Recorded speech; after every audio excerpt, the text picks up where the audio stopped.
Okay, so there's no point in editing this video if it's just the same thing in the same area. So, what I've learned, something that that I didn't know that could actually help me in the future, is how to wire up subs. Because this right here is the power wire and it goes up to my battery, and if it's connected wrong it can burn down the vehicle, which I don't want my truck burned down. This blue wire is a control wire that runs to my radio. It goes behind that, and it basically tells the amp right here to turn on.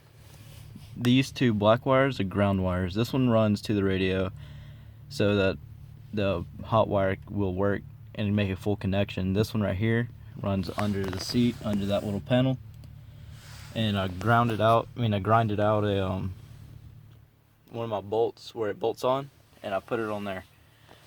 These two right here, these two jacks, they run to a place behind this panel that connects that to the audio of my speakers, which are in here, running through this little wire that goes to my door panel. And those are the subs that I wired up, going in through this side, which instead of running it from this side's right and that side's left speaker, I ran it from that side's negative to this side's positive. That way it's a full connection and there's no interruption in the music or the way it sounds. And it runs all the way to these two wires, which this right here is the, I want to say, this side, and this one is the other side, making it about the way it's supposed to be.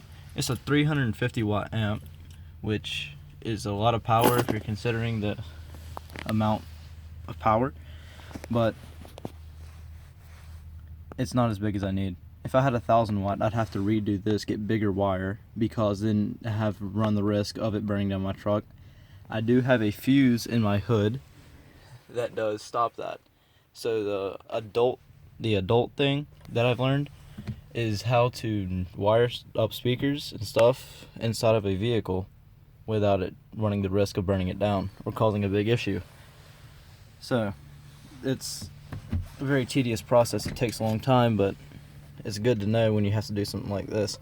And usually you can get a professional to do it, but I like to learn stuff like this on my own, and I did the other day, so I thought it would be a good idea to use this as the video for the assignment. And basically, another thing is running this right here, which connects to this. I have to take clip tool, take these clips out, take that clip out, take that clip out, and take this thing up here out, and take this clip out, of course. And once all that comes out, you pull this back, you run the wire from the radio, which is a connection piece. You cut the wires, you wire up a little box that's connected to this wire, and it goes all the way into that box and comes out with these two RCA jacks.